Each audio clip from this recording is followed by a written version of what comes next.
Welcome to MES e-learning channel. The topic which we are going to look today is Introduction to Personality Development. Now, the most important aspect about personality development is to have a great understanding of oneself. So, personality development is nothing but it is a process of cultivating your unique qualities, behavior and mindset. The thing is, we always have this thought that we know much about ourselves and we know very well about ourselves, but the hard fact is we never know well about ourselves unless and until we come across different situations in our life. So as we move ahead in our life as a journey, we need to try and thrive to understand ourselves in terms of how we behave in personal as well as professional settings. The importance of soft skills when it comes to personality development, it has a large role to play. The first and foremost, communication. So you have to make sure that you express your ideas in a very clear and make sure that the others are actively listening to you as well. The next one is adaptability. Embracing change is very important. So without which personality development just cannot happen. Now the next one is, third one here is emotional intelligence. We need to know how we handle our emotions within ourselves and how we handle our emotions in front of the others, and that helps us to manage relationships in an effective way. Critical thinking is the need of the hour. The thing is solving problems and making aware about the issues when it comes to others, very important. Understanding personality traits. Now, what are the ways in which we understand about ourselves? Extraversion. This is the kind of people who are always outgoing, social, and someone who's always energetic, irrespective of the issues or the problems that goes around within themselves or outside of them.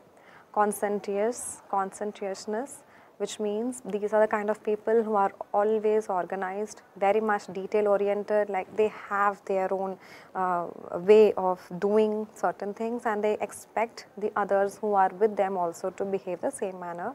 Neuroticism, these are the people who are emotionally very, very sensitive, and they are those kind of people who expect a high level of stress and anxiety, which might cause kind of physical problems or complications within themselves, and it might spread to the others as well. Emotional intelligence and self-awareness. Now, this is very important to develop your personality. First of all, you need to be self-aware of your own emotions, strengths and weaknesses and how they impact your behavior. There are many people who might just get angry at the drop of a hat, and they might just raise their voice to an extent that after 2-3 minutes they will realize that, oh my God, why have I even done that? What is self-awareness? So you know that you are going to get angry at the situation, better to just avoid it rather than doing it and then realizing, which might be really late. Self-regulation, as we just discussed in self-awareness, we need to regulate our senses and emotions to an extent that we just get used to it throughout our lives. We just have to have our emotions in control. Emotions cannot control us. Empathy is very important. Understanding how others might feel, understanding the perspective of others before always putting us in the front and thinking that what I'm doing is correct, and all that. Social skills, effectively communicating with other people will actually help us to have a good relationship with the society. Now, effective communications and interpersonal skills, very important when we have to build our personality. First of all, active listening. People always do not understand the term. Active listening is not just keeping your ears open and listen, but we always have to understand that we have to take in what the others are trying to speak. But some people always try to think of what they have to reply before understanding what the other person is speaking. And assertiveness, you have to express your thoughts and be clear in what you are trying to speak. Empathy is nothing but to show care and consideration for others. Adaptability and flexibility also means being open-minded, which means embracing new ideas rather than having any kind of blockages or any kind of prejudices in mind, which might otherwise not allow you to receive ideas. Resilience is bouncing back from setback.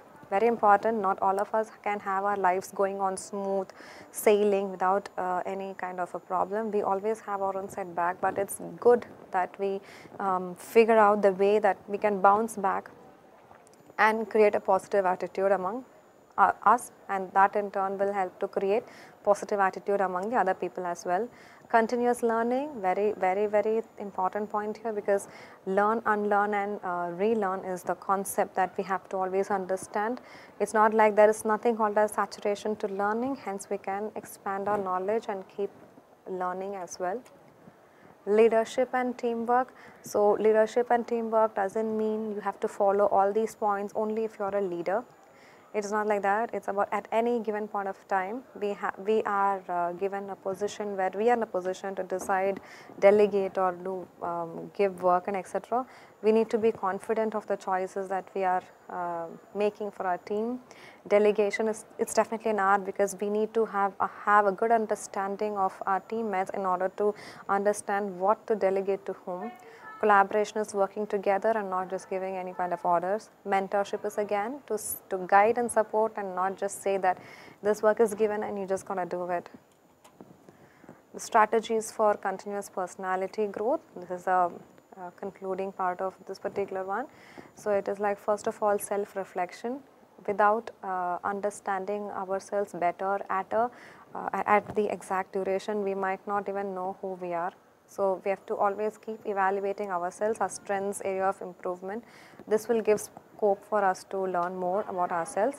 Feedback is something we can seek from people whom we know can give genuine feedback about ourselves, if that means even scolding or giving negative feedback. Then constantly improving on soft skills is like the need of the hour.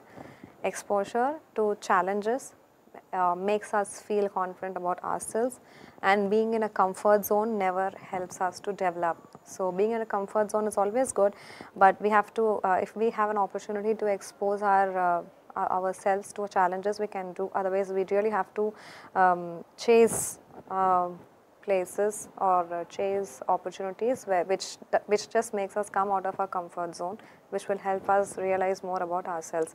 That's it about personality development. Thank you.